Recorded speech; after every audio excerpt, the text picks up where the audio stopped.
एक छोटा सा आर्टिकल है यहाँ पर, बेसिकली बात की जा रही है किसके बारे में, ये बात की जा रही है यहाँ पर एक पर्टिकुलर पर्सनैलिटी के बारे में। आप लोगों को पता है 1990 में, ठीक है, हमारे देश के अंदर में क्या खतरनाक क्राइसिस देखने को मिला था। उस आईएमएफ से हम लोग लोन मांगने गए थे, भाई साहब पहले बोल दिया कि अपनी इकोनॉमी को लिबरलाइज करो, प्राइवेटाइज करो, ग्लोबलाइज करो। क्यों? क्योंकि दिख रहा था कि इंडिया जो है वो एक बहुत ही बड़ी मार्केट है। मार्केट का मतलब समझ रहे हो, हमारे यहाँ पर जनता बहुत है, तो जहां मार्केट है वहां पर सामान बेचा जाएगा। तो ये आर्टिकल है, इसमें फाइनेंशियल क्राइसिस के बारे में बात की जा रही है। उस टाइम पर जो आरबीआई था वो जो लीड किया जा रहा था यहाँ पर, ठीक है, तो वेंकट रमन साहब के द्वारा लीड किया जाता है। तो उन्होंने कैसे कैसे चीजों को वहां पर डील किया।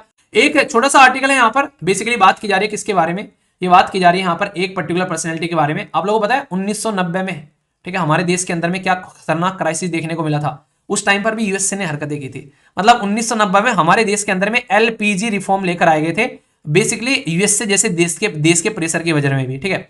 आईएमएफ से हम लोग लोन मांगने गए थे, भाई साहब पहले बोल दिया कि अपनी इकोनॉमी को लिबरलाइज करो, प्राइवेटाइज करो, ग्लोबलाइज करो। क्यों? क्योंकि दिख रहा था कि इंडिया जो है वो एक बहुत ही बड़ी मार्केट है। मार्केट का मतलब समझ रहे हो, हमारे यहां पर जनता बहुत है, तो जहां मार्केट है वहां पर सामान बेचा जाएगा। तो यहां पर भी इसने जो ये वाली जो ये यूएसए आंटी है, यहां पर भी इसने पूरा का पूरा वही था, ताई बोलो बेसिकली, चढ़ने वाली ताई, वहां पर भी उसने यही काम किया था उस टाइम पर। तो उसके बारे में यहां पर बात की जा रही है, ठीक है। तो ये एक तरीके से जो ये आर्टिकल है, इसमें फाइनेंशियल क्राइसिस के बारे में बात की जा रही है। उस टाइम पर जो आरबीआई था वो जो लीड किया जा रहा था यहाँ पर, ठीक है, तो वेंकट रमन साहब के द्वारा लीड किया जाता है। तो उन्होंने कैसे कैसे चीजों को वहां पर डील किया उसके बारे में एक थोड़ा सा आइडिया दिया गया। क्योंकि उस टाइम पर हमारे पास में बोलते कि एक हफ्ते का भी तेल खरीदने का हमारे पास में मतलब पैसा नहीं बचा था, वो वाली कंडीशन आ चुकी थी। अगर वहां पर हम लोग चीजें ना संभालते तो हमारी जो इकोनॉमी जो है वो एक तरीके से कोलैप्स होने की कैटेगरी में आ जाती है। जैसे रिसेंटली अभी आप लोगों को पाकिस्तान और श्रीलंका के साथ में हरकतें देखने को मिली थी। तो इस टाइम पर देखो, सबसे सबसे अगर किसी इंसान की आप लोग घटियापंती नापनी है ना कि ये इंसान कितना घटिया है, उसको ये देख लो कि जब आप लोग प्रॉब्लम में होते हैं तो वो इंसान क्या हरकतें करता है। यानी कि जब आप लोग प्रॉब्लम में होते हैं वो उसका फायदा उठाने की अगर कोशिश करें ना, उस इंसान से घटिया इंसान इस धरती पर कोई नहीं है, मैं आप लोगों को बता दूं।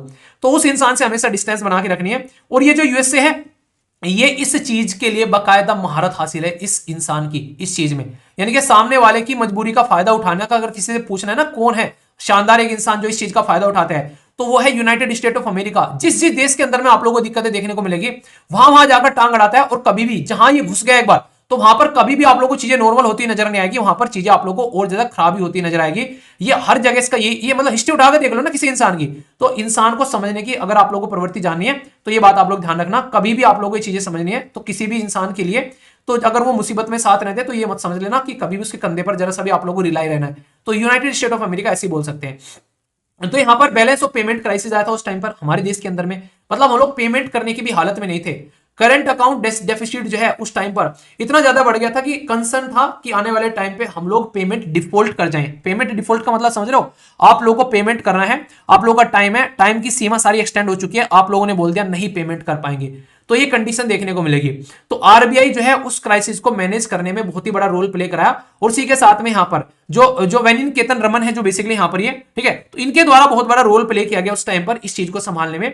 आरबीआई को ये लीड कर रहे थे, तो इनके ऊपर में यहां पर ये आर्टिकल छापा गया है। इन्होंने कई सारी चीजें यहां पर उस टाइम पर कई सारे स्टेप उठाए कि कैसे कैसे डेफिसिट को कम कर सकते हैं, किस किस तरीके से हम लोग अपना जो नहीं कहते एक तरीके से उस टाइम पर कहां कहां पर हम लोग बैलेंस लेकर आ सकते हैं, कहां कहां पर कौन कौन से रिफॉर्म लेकर आ सकते हैं। क्योंकि उस टाइम पर कंडीशन खराब देखने को मिली थी। 3% के करीब हमारा आज की डेट में अगर मैं बात करूं, करेंट अकाउंट डेफिसिट जो है 3% पहुंच गया था हमारी जीडीपी का, ठीक है, तो खतरनाक लेवल पर उस टाइम पर देखने को मिलता है। और फिर आगे चलकर ये लगभग 1990 से लेकर 92 तक इसको फिर हम लोग 0.3% पर लेकर आए थे। तो बहुत ज्यादा खतरनाक लेवल पर तो इकोनॉमिक रिफॉर्म में इन्होंने इतना बड़ा रोल प्ले किया गया जिसकी कुछ हद नहीं है। चीजें किस तरीके से लेकर चले यहाँ पर, तो कैसे इंगेज कर सकते हैं सारे इकोनॉमिस्ट को, कैसे कैसे इनवाइट किया गया, लोगों को डिस्कशन किए गए, बहुत सारे प्रोफेशनल जो थे उनके साथ में इंटरेक्शन किया गया। मतलब जब आप लोग देखो भले ही घर वाले एक साथ में लड़ रहे हो, पर लेकिन जब दिक्कत आती है ना, सारे बाहर से कोई दिक्कत आई तो सारे एकजुट हो जाते हैं इकट्ठे, तो वो वाली कंडीशन आप लोग यहां पर समझ सकते हो, ठीक है। तो कहीं ना कहीं अगर आप लोग पेमेंट भी करने की कंडीशन में नहीं हो, एक इतना बड़ा देश, तो उसका काम कैसे चलेगा।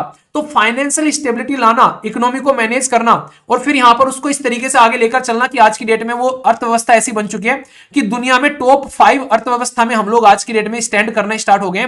तो वहां से वहां तक का सफर जो था वो आसान नहीं था, पर उसकी नींव में इनका बहुत बड़ा रोल आप लोगों को यहां पर देखने को मिला था, ठीक है। तो ये समझ सकते हैं यहां पर, तो इनके बारे में यहां पर ये आर्टिकल लिखा गया। तो हल्का सा आइडिया रखेगा, इंपॉर्टेंट पर्सनैलिटी के बारे में लिख सकते हैं। और सबसे इंपॉर्टेंट बात जो आप लोगों को यहाँ पर गर्व करने के लिए मजबूर करेगी, ये एक आईएएस ऑफिसर थे। समझ सकते हैं आप लोग कि क्या क्या आप लोग रोल प्ले कर सकते हैं ग्राउंड लेवल पर। तो आईएएस जो बेसिकली ये सर्विस है ना यार, ये आप लोगों को इतनी लुक्रेटिव सर्विस देखने को मिलेगी जो कि आप लोग ऐसी जगह ले जाकर रख देगी जिसकी कुछ हद नहीं है, ठीक है। तो इसलिए इसके लिए आप लोग चीजों को तैयार करिए। क्या बात है, आज तो झंडे गाड़ दिए भाई साहब, 1600 लाइव, सैल्यूट है आप लोगों को, मतलब मजा कर दिया आप लोग, मतलब सीरियस इतना हो गया, मैंने सोचा नहीं था, आज तो मजा ही आ गया। पहली बार मुझे लगा 1600 क्रॉस किया आप लोगों ने, तो ये बहुत ही बड़ी बात है। अब रेगुलरली इसी तरीके से आप लोगों को चीजों को लेकर चलना है। टाइम पर आना, एग्जैक्ट 7 बजे आप लोगों के लिए तैयार हुआ करेंगे सारी चीजें, ठीक है। सिस्टमेटिक वे में सारी चीजें हम लोग लेकर चलेंगे, बहुत ही तसल्ली के साथ में, पॉजिटिव वे के साथ में, सारी चीजें बहुत ही सिस्टमेटिक वे में आप लोगों को सारी चीजें प्रोवाइड कराई जानी है। बस थोड़ा सा आप लोग पेशेंस रख के साथ में चलिएगा अब, ठीक है।